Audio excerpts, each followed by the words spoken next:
All right, Beyond the Gates fans, I'm trying to get this review out early today. Whew. It's going to be a lot. Sisters only has a couple more weeks after tonight.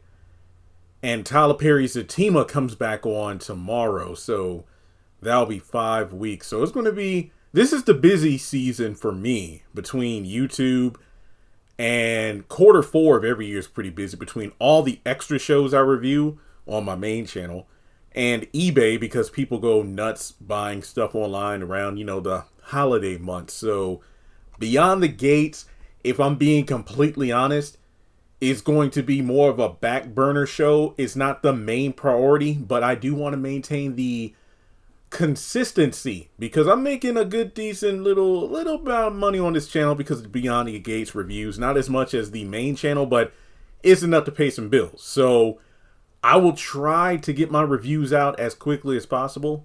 But if they don't come out like the same day or before the next episode, you'll get them. Don't worry. They're just not top priority. But hey, this one is coming out not long after the most recent episode. So there you go. So make sure you like and subscribe. Support the channel just clicking those two buttons, the thumbs up and subscribe. And comment your thoughts whenever I'm done with the reviews. I did read a few of the comments on my recent review I uploaded earlier today from Tuesday's episode. And I love the way that people have different opinions on the Eva situation. Like what exactly she hopes Tomas will do. Now, as far as this episode, I give it an 8 out of 10. It was a lot of Martin and Smitty. If you liked the couple, then this was a good episode for you. For me, the highlights were certainly Naomi pulling a Danny on Allison. That was probably my favorite part right there because she rides hard for her sister. But then also, it just shows that, I want to be honest here, Allison in such a short amount of time has proven herself to be one of the most evil characters in the show. While she physically wasn't able to cut Chelsea with that knife, well, technically she had a couple of knives, the big one and the very small one, she certainly left a wound that Chelsea is dealing with. And man, it really is a lot. Okay, so Martin and Smitty are at the house, and he tells him about his hard day at work, and then they talk about how they are not indebted to Chelsea. Oh, hang on a second.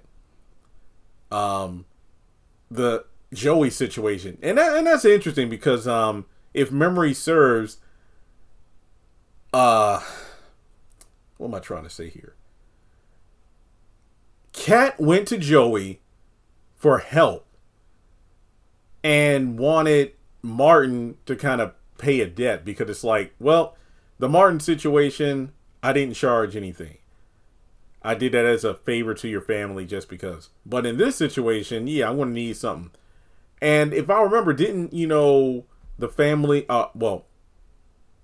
Jacob, Kat, and Allison put two and, not Allison, Madison put two and two together before, so I don't know. But either way, Martin is more concerned about his parents getting a divorce rather than the Joey and Chelsea thing. And he's not sure this is the best for either of them. Now, Smitty is surprised that he's admitting to that, but he reminds him of how upset he was at, his dad for the affair. And Martin explains, well, that's because right now I got a better handle on my emotions, and at least some of that anger was misguided at my father because of my own situation. And he can see that he's really in the same boat as he is, both Martin and Ted due to holding secrets and whatnot. And they both embrace and they mention how he doesn't want to lose him. And then they go up to the bedroom and, they do what they do. So from there, they go back downstairs and Martin says that he wants seconds and grabs his thing so he can move back into the bedroom. But that's when Smitty's like, yeah, that's not going to happen because sex doesn't necessarily fix everything. It doesn't mean everything is okay. And Martin is rightfully like, but we just went up there and yeah, but look, I love you, but I don't know if I could trust you after you lied to me for years. It was, okay. It was 2 years. What's worse?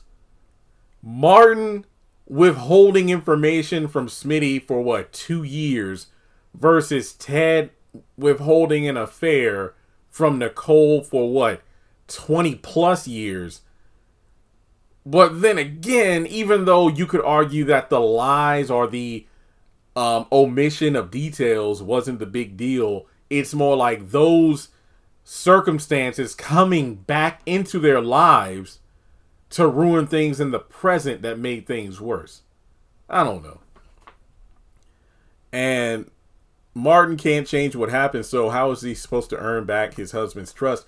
And, I let myself be victimized and lose control, and I was scared that you'd see me differently after, I murdered a guy. But Smitty thinks that he doesn't trust him to love him, and it will take some time, and until then he has to sleep on the couch. I'd be like, man, bump that. Bump that.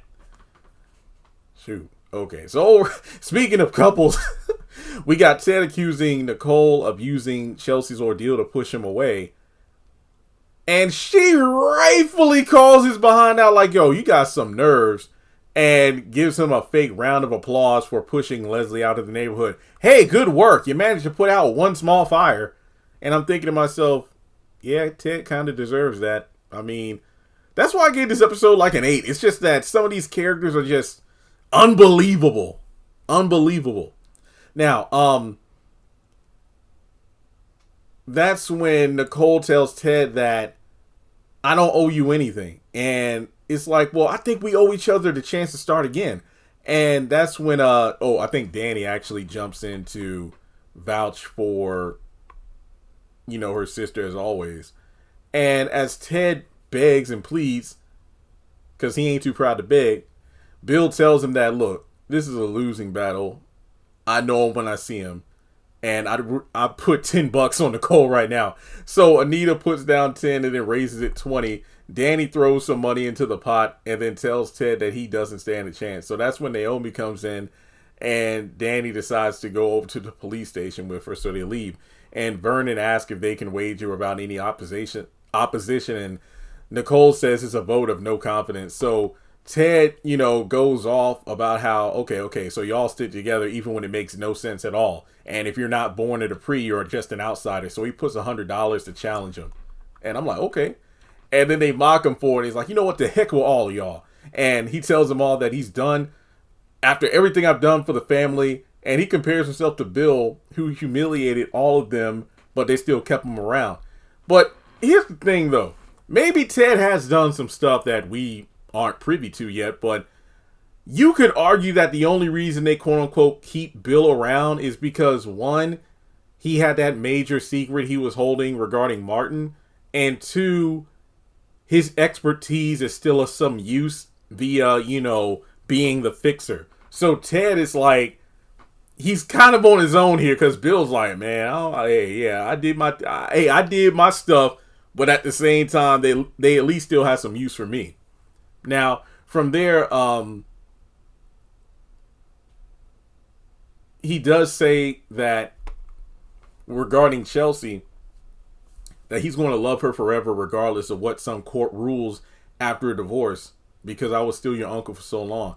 And as he goes out of the door, Bill, has a chuckle about the hissy fit he threw, and Nicole's like, that wasn't funny. So we go over to the police station, and Jacob, lets Chelsea finish what she has to say to Allison. And then Chelsea goes on about how you're just a footnote in my story, and I'll go on to thrive while you rot behind prison bars. And then Allison starts yet again quoting those Instagram posts like the Bible and points out that, hey, you know what? I helped you accelerate your engagement. Look at all the clout you've been chasing that I've given you from the abduction. And your whole online personality has been about manipulating people to make them think you're a part of your life so that you could sell stuff to them. And you've only proven that I've just proven that I'm your perfect devoted follower. And that's when Madison has to drag Chelsea away like this is an episode of Jerry Springer, because she flips completely out. So that's when Allison yet again hums the wedding march, because that just throws me back to the last week of episodes where she had the wedding march playing on her phone. And Jacob's like, will you just give it up? And she starts whistling. And it's like, okay, you're extremely annoying. And I'm thinking to myself, he's probably like, I'd rather have Kat here barking orders to me than dealing with this crazy chick. So she just keeps going on and on about how I hate being separated from my wife. And he tells her to concentrate on what you're going to say to your lawyer. So that's when Naomi walks in and she's like, I am not going to be your lawyer. And then Allison's like, well, I'm part of the family now. And you know, the Duprees are all about looking out for your own. And she's like, first of all, that wedding was not legit. And I'll beat you so hard your ancestors will feel it. I'm like, yo, the Danny Dupree is coming out at Chelsea and Naomi this week. That's why I love to see it. So that's when Jacob kind of pulls to the side after Allison is taken away to calm her down. And look, keep your blood pressure down, okay? If not, you're going to end up in the hospital bed right next to Derek. Man, okay, let me calm down. Now, Danny talks with Chelsea after she gets home, and Madison's there too. Chelsea starts to vent about why they sell a fantasy to ask people into their lives. And man, this is rough because, you know, Chelsea has a lot of discipline. And that's the thing. She told Allison how you're just a footnote in my life. And guess what? I'm about to thrive as soon as I leave this police station and you're going to rot behind bars. Yet, what Allison said is rocking the foundation of who Chelsea thinks and believes she is. Like, it's almost like everything she's done is a lie. This is some heavy stuff. It really is. So Chelsea's like, Danny tells her daughter, like, look, don't forget, we choose who we allow into our life. And Chelsea is like, well, it's not like that anymore because I need to provide content and authenticity constantly. And I thought I had boundaries and whatnot, but I could have died because I was just out there for engagement. I don't know. I'm not judging Chelsea because of her sexuality or her choices, but I don't know. It's 2025. I understand that a lot of things that I grew up, you know, in terms of, well, look, growing up, I was born in 91. So growing up during what, 90s, early 2000s versus what's socially acceptable in 2025 is night and day. I just personally believe, like, yeah, the whole third party to a couple, especially a married one, I don't know if Chelsea should beat herself up in terms of, you know, being out there for engagement. I think she should have made smarter choices because let's be real here. If you were in a consensual threesome, okay, that's one thing. But let's not forget, and I'm not trying to victim blame here, let's not forget Chelsea pulled Allison to the side like, I got feelings for you. And I was hoping me and you could do things together. Basically, you were low-key pulling a Haley, interfering with a married couple and trying to take one of those individuals away for yourself. That's all I'm saying. So that's when Madison and Danny thankfully tell Chelsea, like, don't blame yourself. All of this is on Allison. And, well, am I an attention whore? And I mean, did I just turn my trauma into content? And her mom tells her that none of this is your fault. And just call me if you need me. So that's when Chelsea talks to Madison about the wedding cake. And she tried to, like, force herself on me to, you know, consummate our marriage. And that's when Madison's like, yeah, I'm glad you're safe, but I don't need to hear all the details. So Chelsea's like, look, Allison tried to destroy what we have, and, you know, it's sacred. And Chelsea's like, look, I didn't sleep with Allison, and she would never have given in because I kept trying to, you know, the more she tried to force herself on me, the more, you know, I fought back. So that's when Danny goes back over to, you know, Vernon and Anita's and tells everybody how Chelsea's blaming herself. And they're like, this is ridiculous. So she sits next to Bill and puts her hand on his knee.